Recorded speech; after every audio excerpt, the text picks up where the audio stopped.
Not every hard season means you should leave your relationship.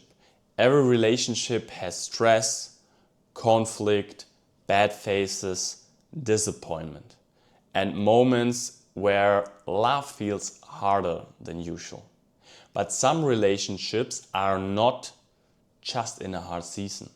Some relationships are slowly breaking your peace, your dignity, your trust, or your safety. And the hardest part is when you are inside it, it is very difficult to know the difference. So in this video, I want to help you with that. I show you 5 signs it may be time to leave your relationship. And then I show you how to leave in a healthy, clear, and safe way. By the way, I'm Timon from Real Relationship. I help couples fight less and feel closer again. If you like this video, hit subscribe for more content. Let me say this first. This is not about leaving that moment things get hard. And it is also not about staying forever just because you once loved each other. The real question is this relationship still repairable? Or are you staying in something that is repeatedly hurting you without real change? This is the line we are trying to see clearly. So the first and clearest sign is this: you do not feel safe.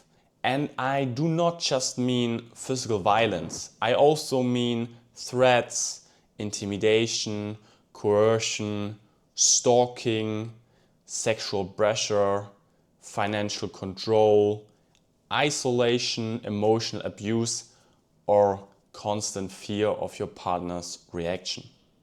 Official guidance is here very clear that abuse is not only physical, it can also be emotional, verbal, sexual, digital, coercive, and or controlling.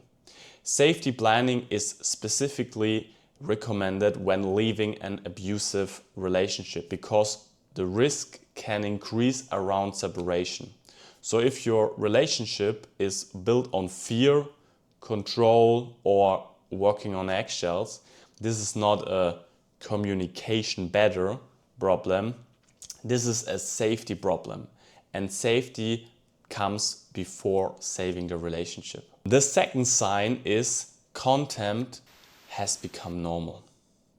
Not just conflict, not just frustration, contempt.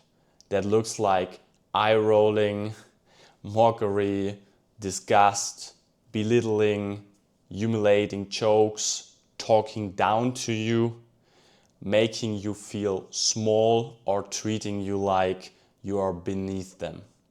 In Gottman's work, contempt is described as the most poisonous of the 4 horsemen and one of the strongest predictors of breakup and divorce.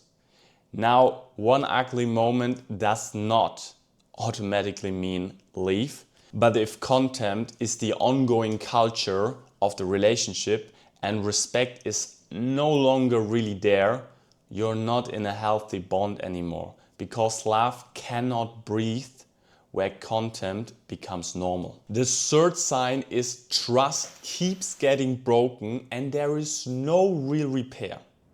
That can mean repeated lying, cheating, hidden messages, secret behavior, broken promises, or betrayal in moments you need them the most. One betrayal does not automatically mean the relationship must end. Some couples do rebuild, but trust repair requires something real: honesty, remorse, transparency, accountability, or consistent changed behavior over time. When the betrayal keeps repeating, or when your partner wants forgiveness without accountability, you are not rebuilding trust, you are being trained to live in instability. And that is a very different thing. Sign number 4 is that one person wants repair and the other one wants comfort without change. This is a huge one. A relationship becomes so much more harder to save when one person is doing all the work and the other one mainly wants the problem go away. That can look like no accountability, no reflection, no ownership, no following through, no willingness to change, or endless apologies with the same behavior repeating. Healthy repair requires both people to participate. Repair and accountability are central to getting a relationship back on track. And people are much less likely to change when they feel under siege and keep digging into protect themselves. So if months or years go by and you are the only one reading, learning, talking, trying, forgiving, adjusting, initiating, or carrying the relationship, then at some point you have to ask, am I in a relationship or am I in a rescue mission? Because love needs two people. And the fifth sign is when you realize that staying is slowly costing you your self-respect, mental health, or future. This sign is deeper and quieter. You're becoming less and less yourself inside this relationship. Maybe you feel smaller, more anxious, emotionally numb, constantly drained, ashamed, lonely next to someone, disconnected from your values, or unable to imagine a future that actually feels good. And maybe when you picture the next 3 years, it does not feel hopeful. It feels heavy. A hard season can still have hope in it, but a dead-end relationship often feels like that you already know. Just keep hoping reality will change without enough evidence. And that is painful, because sometimes the deepest sign it is time to leave is not one traumatic event. It is the growing realization that staying is costing you too much of your life. So when should you stay and work? A relationship is usually still worth seriously working on when these things are present. First, there's basic safety. Then there is still respect. Both people can self-reflect. Both people take some responsibility. Both people are willing to repair. And there's actual movement over time. Not perfection, but movement. If there is pain and effort, hurt and accountability, conflict and repair, there may still be something solid to build on. And yes, hard season can strengthen a relationship if both people face them in a healthy way. But if there is pain without repair, betrayal without accountability, or fear without safety, that is a different situation. So how do you leave? If the relationship is abusive or controlling, do not make leaving only an emotional conversation in the heat of the moment. Speak with a domestic violence advocate, therapist, or another qualified professional. Use a safety plan. Reach out to trusted people. Think through housing, money, transport, passwords, important documents, and who knows what.